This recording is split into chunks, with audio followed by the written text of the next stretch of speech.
Bismillahirrahmanirrahim. Assalamualaikum warahmatullahi wabarakatuh. Hello dear all students of grade 9. Miss Desi hopes that you are in a very good condition. Always feel happy and healthy, and of course ready to face the school examination ya. Semoga semua sudah dalam keadaan siap menghadapi ujian sekolah. Oke. Pada kesempatan ini Miss Desi akan melakukan atau memberikan pembahasan terkait soal simulasi ujian sekolah mata pelajaran bahasa Inggris. Oke, silahkan disimak baik-baik. Semoga kalian bisa mendapatkan pengetahuan yang bermanfaat dari video kali ini. Dimulai dari format Google Form untuk ujiannya ya, kurang lebih nanti seperti ini. Silahkan baca petunjuk umumnya dengan teliti. Lalu kemudian ketikkan nama lengkap kalian di sini di bagian full name ya. Mohon tulis nama lengkap ya. Terutama untuk yang laki-laki, jika memang ada nama Muhammad, nah silahkan tulis Muhammad ya. Atau minimal disingkat M ya. M siapa misalnya ya. Kemudian nama kelas jangan sampai salah, dan terakhir adalah tanggal ujian. Dimulai dari jenis soal yang pertama, yaitu multiple choice questions alias pilihan ganda. Soal yang kemarin diberikan adalah sebanyak 5 nomor ya. Kita lihat untuk nomor 1 dan 2 di sini ada keterangan soalnya diambil dari dialog yang telah disediakan. Nanti jika kalian mendapati soal dari teks bacaan seperti ini, silahkan kalian langsung fokus pada soal ya. Jadi nanti dari soal kalian menemukan kata kunci yang ditanyakan, baru nanti kalian fokus membaca teks bacaannya. Jadi jangan kebalik, jangan membaca teks dulu baru kemudian melihat soal ya. Itu biasanya tidak akan efektif. Baik, kita mulai dari soal nomor 1 ya. What is discussed in the conversation? Kata kuncinya adalah what dan discuss. Apa yang didiskusikan atau apa yang dibahas pada percakapan di atas? Apakah good news ya, berita yang baik, atau B, joining ya, mengikuti lomba story write, atau C, story writing ya, penulisan cerita, atau yang D, someone's treat. Treat ini adalah semacam traktiran gitu ya, atau perilaku atau perlakuan seseorang. Baik, kita lihat pada teks dialognya di kalimat pertama sudah jelas bahwa dia menyampaikan good news ya. Adiba menyampaikan good news kepada Ranita. Good newsnya apa? Dia mengikuti lomba storytelling dan dia ternyata menang gitu. Maka sudah jelas jawabannya adalah yang A. Kalau yang B ini baru joining, sedangkan di teks disebutkan bahwa selain join dia memenangkan ya. Jadi tidak cukup hanya dengan joining kontes. Maka yang A yang betul. Nomor 2, we know from the conversation that the competition was bla bla bla. Jadi yang ditanyakan adalah kompetisinya. Kompetisinya itu seperti apa? Digambarkan pada dialog tersebut. Apakah A, merry ya, dalam situasi menyenangkan, atau interesting, menarik, atau yang C, tough ya, ketat persaingannya, atau sulit gitu. Kemudian yang D, frustrating, membuat frustrasi, membuat stres gitu. Kita lihat ya. Pada dialog yang disediakan, lihat kalimat yang Ranita sampaikan.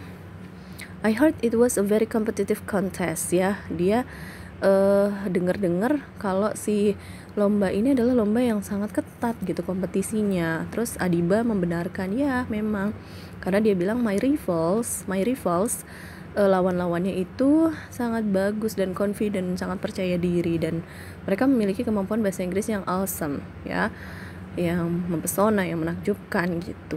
Jadi bisa kita bilang bahwa kompetisinya itu sangat ketat ya, alias tough. Oke.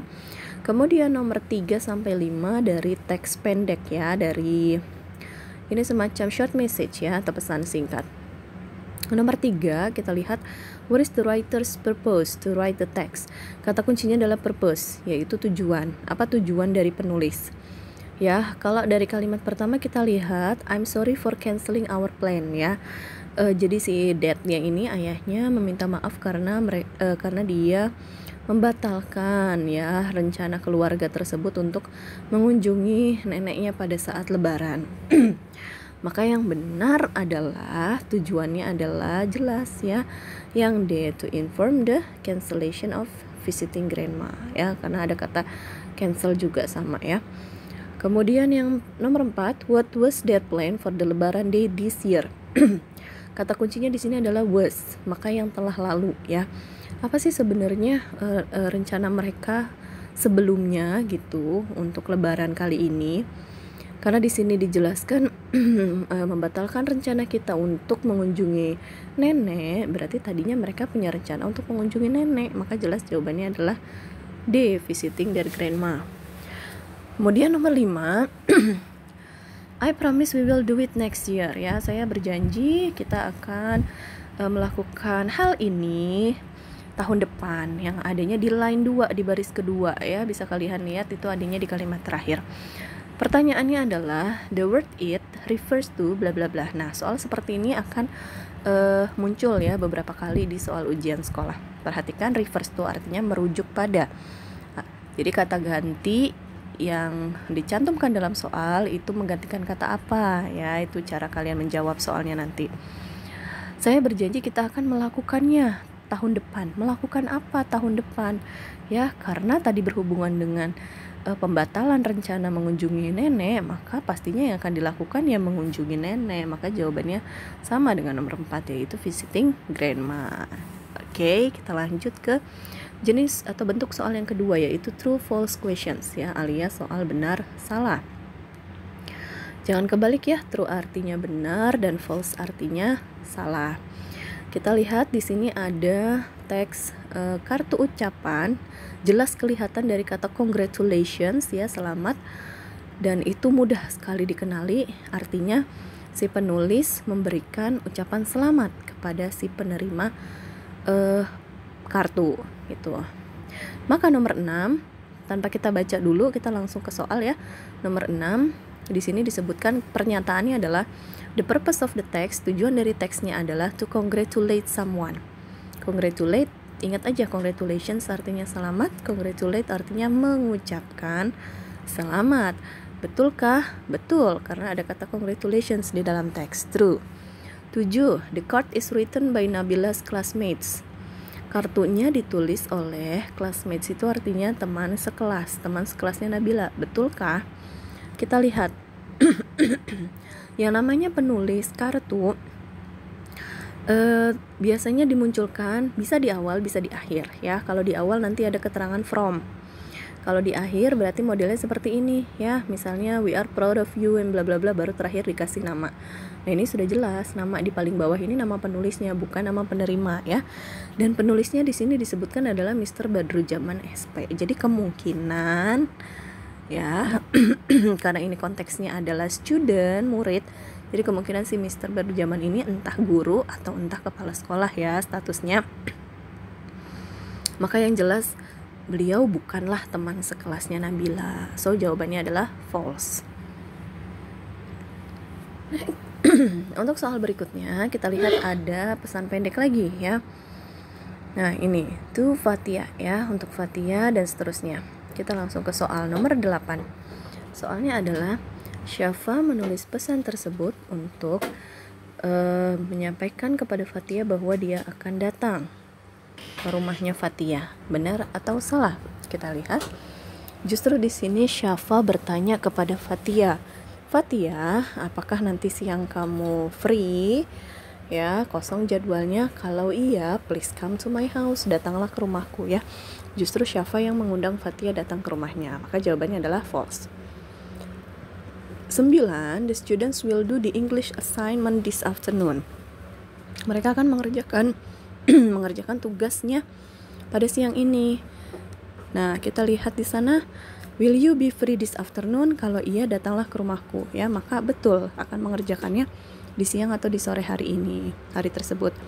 Kemudian nomor 10, the word as ya, kata-kata as di dalam teks tersebut merujuk pada Syafa and Fatia ya. Kita lihat di kalimat terakhir, Arija and Raisya will join us too ya. Kita akan mengerjakan tugas bahasa Inggris.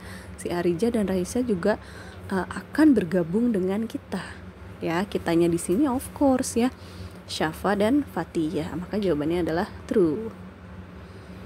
Oke, dilanjut dengan bentuk soal yang ketiga, yaitu matching questions alias menjodohkan. Nah, untuk soal menjodohkan, jangan lupa ya untuk men-scroll soalnya ke sebelah kanan ya, karena ada 5 pertanyaan di sana dan ada 5 pilihan jawaban tentunya ya. Kecuali kalian membuat handphonenya dalam mode landscape, maka tidak perlu digeser-geser seperti ini ya. Nomor 11, the purpose ya. Tujuan dari teks ini adalah to describe a specific thing. Mendeskripsikan benda, tempat, hewan atau orang yang spesifik alias yang khusus. Ya, apakah dia termasuk tujuan dari naratif teks? Apakah dia termasuk bertanya tentang opini atau pendapat? Apakah dia termasuk tujuan dari descriptive text? Apakah dia memberikan atau menyatakan pendapat? Apakah yang terakhir text report ya. Kalau mendeskripsikannya secara khusus atau spesifik, dia adalah descriptive text ya, silahkan diingat-ingat. Kemudian nomor 12, the purpose of this text ya, tujuan dari teks ini adalah to describe, sama-sama describe something, tapi kata kuncinya adalah in general, secara umum. Ini kebalikan nomor 11, kalau tadi spesifik, sekarang yang secara umum. Nah, yang secara umum adalah adanya di report text. 13. Teks ini terdiri dari 3 bagian utama, yaitu orientasi, komplikasi, dan resolusi. Orientasi perkenalan, komplikasi berisi konflik, dan resolusi berisi penyelesaian masalah. Nah, ini termasuk dalam teks dongeng ya, atau cerita fiksi yang disebut dengan naratif teks. 14. Di sini ada ekspresi yang diberikan. Nah, kalian diminta menentukan tema dari ekspresi tersebut. What do you think of? What is your opinion? Ya, jelas bahwa 2 ekspresi tersebut menanyakan pendapat seseorang. Maka jawabannya adalah ask for opinion. Dan terakhir, I think bla bla bla, in my opinion ya, saya pikir, saya rasa, menurut pendapat saya, maka dia jelas adalah ekspresi untuk menyatakan atau memberikan pendapat, yaitu give opinion. Baik, kita lanjut bentuk soal yang terakhir, yaitu short answer questions atau soal isian singkat. Nomor 16, perhatikan dulu perintahnya ya. Kalian diminta melengkapi kalimat tersebut dengan conjunction ya, alias kata hubung yang benar untuk menyatakan purpose, tujuan. Untuk menyatakan tujuan, seperti yang kita sudah pelajari, kata hubung yang bisa digunakan adalah 3 ya, to, in order to, dan so that. Ya, waktu itu Miss Desi sudah menjelaskan bahwa to dan in order to bisa langsung diikuti dengan kata kerja, sedangkan so that diikuti dengan pelaku dulu atau subjek. Kita lihat di sini.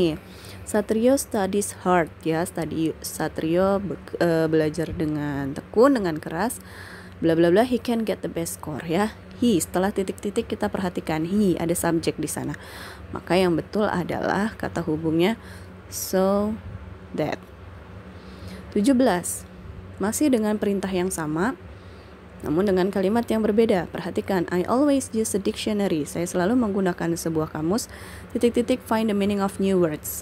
Menemukan. Find itu menemukan arti atau makna dari kalimat kata-kata yang baru. Find, kata kerja ya.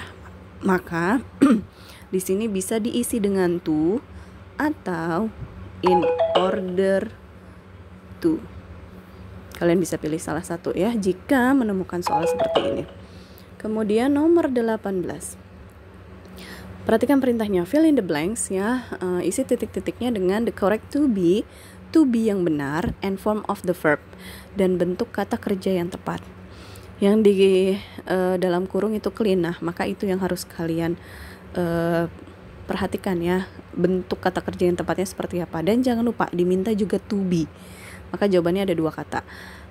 I clean bla bla bla the bedroom now before taking a bath. Ini berhubungan dengan present continuous tense ya, karena ada kata keterangan waktu now sekarang. Maka I pasangan to be-nya adalah am, present continuous tense adalah kejadian yang sedang dilakukan sekarang, maka di sini adalah cleaning ya. I am cleaning the bedroom now. 19 masih dengan perintah yang sama, hanya di sini bedanya lihat keterangan waktunya ya. Keterangan waktunya di sini adalah last night, kemarin malam, maka dia adalah past continuous tense. Maka di sini to be yang benarnya untuk we adalah were. Dan kata kerja have bisa kita ubah menjadi having. Jadi we were having dinner when my dad came home from work last night. Nomor 20, di sini kalian diminta menyebutkan jenis teks ya. Di sini ada pengertiannya. A short text, teks pendek yang used to give information, digunakan untuk memberikan informasi about the product, tentang suatu produk, and is usually put on the back of the product. Biasanya si teks tersebut ditempatkan pada bagian belakang dari produk tersebut. Maka disebutnya dengan apa? Teks apa namanya ya? Kalau teks yang isinya informasi di suatu produk, maka itu disebutnya dengan label. Oke? Itu saja pembahasan soal simulasi ujian sekolah mata pelajaran bahasa Inggris. Semoga bermanfaat dan tentunya semoga kalian dimudahkan ketika mengerjakan soal-soal ujian sekolah ya, baik mata pelajaran bahasa Inggris ataupun pelajaran yang lainnya. Terima kasih dan good luck. Assalamualaikum warahmatullahi wabarakatuh.